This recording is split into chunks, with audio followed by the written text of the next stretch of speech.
صبح ناشتے کی ٹیبل پر ضراب علی شاہ اور دا سے ہی اکیلے رہنے کی عادت تھی۔ جب ضراب علی شاہ کے والدین میں علیحدگی ہوئی تب ضراب علی شاہ بہت چھوٹے تھے۔ بچپن سے ہی ضراب علی شاہ نے اپنے ماں باپ کو لڑائی کرتے دیکھا۔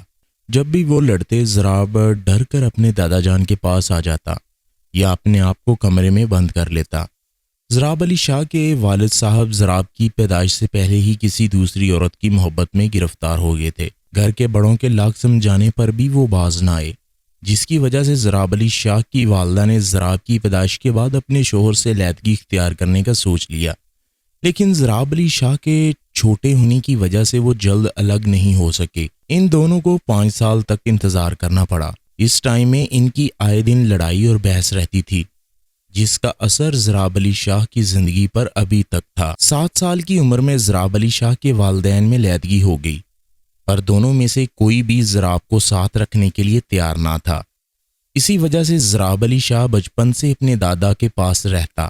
بیٹا آفس میں سب ٹھیک جا رہا ہے، نہ کوئی مسئلہ یا پریشانی تو نہیں ہے؟ دادا جان نے ضراب علی شاہ کی طرف دیکھتے ہوئے کہا۔ نہیں دادا جان، سب ٹھیک ہے آپ کی دعاؤں سے، ضراب علی شاہ نے دادا جان کی طرف دیکھتے ہوئے کہا۔ اچھا ضراب بیٹا، میں نے آپ سے ایک ضروری بات کرنی تھی، دادا جان نے چائے کا سپ لیتے ہوئے کہا۔ جی دادا جان، آپ کو کب سے اجازت کی ضرورت پڑ گئی؟ آپ اپنے بیٹے سے کسی بھی ٹائم بات کر سکتے ہیں۔ ضراب بیٹا، آپ کو پتہ تو ہے کہ اب میری عمر کافی ہو چکی ہے اور اب میں زیادہ ٹائم گاؤں میں گزارنا چاہتا ہوں۔ وہاں بہت معاملات خراب ہو گئے ہیں اور میں تمہیں اس طرح اکیلے بھی نہیں چھوڑ سکتا، تو میں یہ چاہتا ہوں کہ اب تم شادی کر لو، میری فکر بھی دور ہو جائے گی، دادا جان نے ضراب علی شاہ کی طرف دیکھتے ہوئے کہا۔ دادا جان کی اس بات پر ضراب علی شاہ نے ناشتے سے ہاتھ روک لیا۔ جس چہرے پر پہلے مسکراہٹ تھی، وہاں ایک دم سے غصے کے آثار نظر آ رہے تھے۔ دادا جان، میں آپ کو کتنی بار کہہ چکا ہوں کہ میں نے شادی نہیں کرنی اور نہ مجھ سے اس بارے میں بات کیا کریں۔ ضراب علی شاہ کو جیسے غصہ آ گیا۔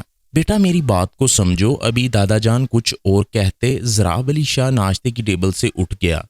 میرے لیے میری والدین کی شادی اور ان کی علیحدگی ہی ایک ایگزامپل ہے، اور اب آپ مجھ سے اس بارے میں بات نہیں کریں گے۔ آپ کو بار بار انکار کرنا مجھے اچھا نہیں لگتا۔ یہ کہہ کر ضراب علی شاہ وہاں سے چلا گیا۔ مس رائمہ شیراز آ گئی ہیں کیا؟ احد رضا نے آفس آتے ہی رائمہ کا پوچھا۔ جی سر، وہ اپنے روم میں ہیں، ریسیپشن والی لڑکی نے بتایا۔ Ahmad Raza, okay thank you.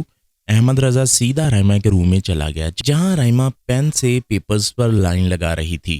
مس رائمہ شیراز، اب آپ کے فارغ بیٹھنے کا ٹائم ختم ہو گیا ہے، یہ آپ کے لیے کام ہے۔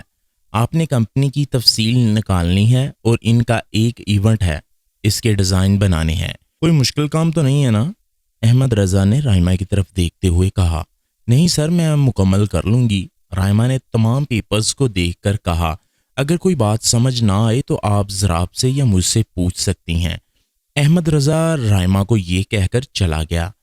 کہہ تو دیا ہے پر یہ کام کروں گی کیسے؟ رائمہ سوچ میں پڑ گئی۔ احمد رضا نے اپنے روم کا دروازہ کھولا تو ضراب علی شاہ پہلے سے وہاں موجود تھا۔ ارے جناب، کب آئے پتہ ہی نہیں چلا، احمد رضا نے ضراب علی شاہ کو ہاتھ ملاتے ہوئے کہا۔ بس ابھی آیا ہوں، تم بتاؤ کام مکمل ہو گیا کیا؟ ضراب علی شاہ نے احد رضا کو اس پروجیکٹ کے بارے میں پوچھا جس کا کام وہ رائمہ کو دے کر آیا تھا۔ ہاں کافی حد تک ہو گیا ہے اور کچھ مس رائمہ شیراز کو دے کر آیا ہوں، مجھے جانا تھا ایک میٹنگ میں، اس لیے احد رضا نے ضراب علی شاہ کو بتایا۔ کیا وہ پاگل لڑکی کو؟ یار تمہیں تو پتہ ہے کتنا امپورٹنٹ کام ہے، اس کو تو کچھ پتہ بھی نہیں ہوگا۔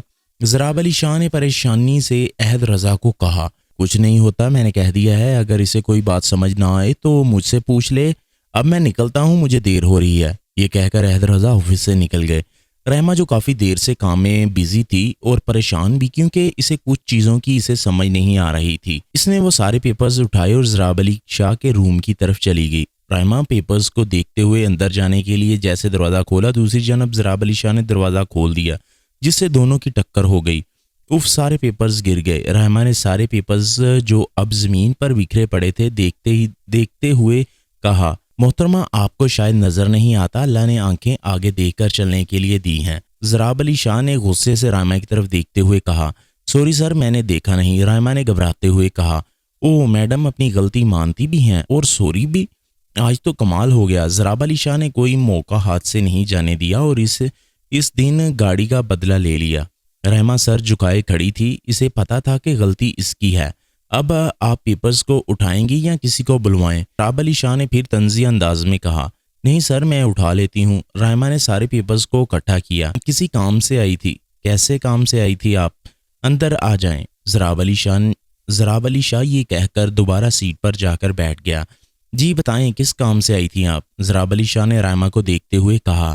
سر ضراب، اگر آپ آرام سے بات کر لیتے تو مجھے یاد رہتا کہ میں نے کیا پوچھنا تھا۔ رائما نے بڑی معصومیت سے جواب دیا۔ رائما کی اس بات پر ضراب علی شاہ اپنی سیٹ سے اٹھے اور رائما کے قریب آئے۔ رائما ایک دم سے گھبرا کر 2 قدم پیچھے ہو گئیں۔ تو محترمہ، آپ کا کہنے کا مطلب یہ ہے کہ یہ بھی میری غلطی ہے؟ ضراب علی شاہ یہ کہتے ہوئے ایک قدم اور رائما کی طرف بڑھے۔ نہیں سر ضراب، میرا کہنے کا مطلب یہ نہیں تھا۔ رائما کو کچھ سمجھ نہیں آ رہی تھی کہ وہ کیا کرے۔ اسے اپنے ہی دل کی دھڑکن صاف سنائی دے رہی تھی۔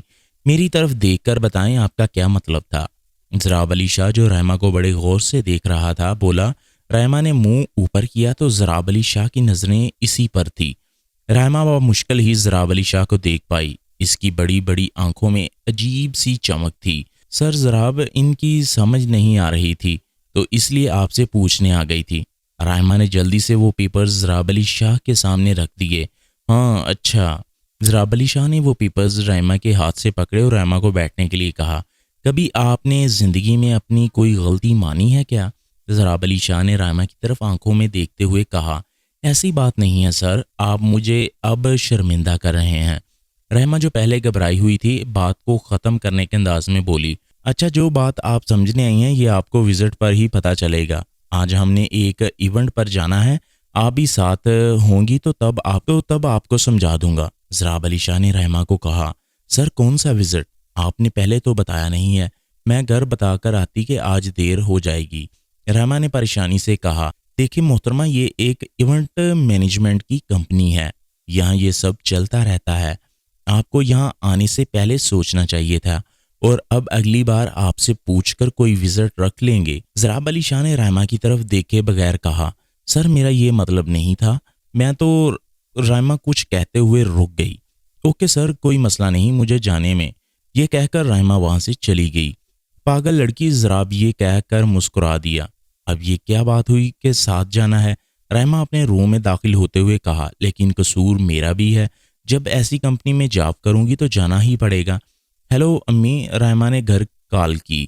امی مجھے آج دیر ہو جائے گی، آج آفس کی طرف سے ایک جگہ وزٹ پر جانا ہے۔ رائما اپنی امی کو بتا رہی تھی۔ ٹھیک ہے بیٹا، اپنا خیال رکھنا اور کوشش کرنا کہ جلدی آ جاؤ، تمہیں اپنی چچی کا پتہ تو ہے، رائما کی امی نے اسے سمجھانے کے انداز میں کہا۔ جی امی ٹھیک ہے، میں سمجھ گئی، آپ اپنا خیال رکھیے گا، اللہ حافظ۔ رائما نے یہ کہہ کر فون بند کر دیا۔ تھوڑی دیر بعد آفس کا ڈرائیور آیا۔ مسٹر احمد ضراب صاحب آپ کا گاڑی میں انتظار کر رہے ہیں۔ کیا میں سر ضراب کی گاڑی میں ان کے ساتھ جاؤں گی؟ رائما ایک دم چونک گئی۔ جی مس رائما، ڈرائیور یہ کہہ کر چلا گیا۔ لو رائما اشراز، آج تو تم گئی۔ رائما نے سارے پیپرز پکڑے اور آفس کے گیٹ سے نکل آئی، جہاں ضراب علی شاہ گاڑی میں اس کا انتظار کر رہا تھا۔ رائما گاڑی کے پاس جا کر رک گئی۔ اس کی ہمت نہیں ہو رہی تھی کہ وہ گاڑی میں بیٹھ جائے۔ ضراب علی شاہ گاڑی میں بیٹھے رائما کو دیکھ رہا تھا کہ کب آ کر گاڑی میں بیٹھے۔ جب کافی دیر ہو گئی تو ضراب علی شاہ گاڑی سے باہر نکلے اور رائما کی طرف آئے، جو پتہ نہیں کن خیالوں میں گم تھی۔ محترمہ، ضراب علی شاہ نے رائما کے سامنے آتے ہوئے کہا۔ اپنے سامنے ضراب علی شاہ کو دیکھ کر رائما ڈر گئی۔ آپ گاڑی میں بیٹھیں گی یا آپ کو کوئی انوائٹ کرے گا؟ ضراب علی شاہ نے اس کی آنکھوں میں دیکھتے ہوئے کہا۔ سر ضراب، آپ نے تو مجھے ڈرا ہی دیا۔ رائما یہ کہہ کر گاڑی کی طرف مڑی۔ کیا کہنے محترمہ آپ کے، کب سے کھڑی تھی اور اب میں نے ڈرا دیا ہے؟ وہ کیا لڑکی ہے؟ یہ کہہ کر ضراب علی شاہ گاڑی میں بیٹھ گئے۔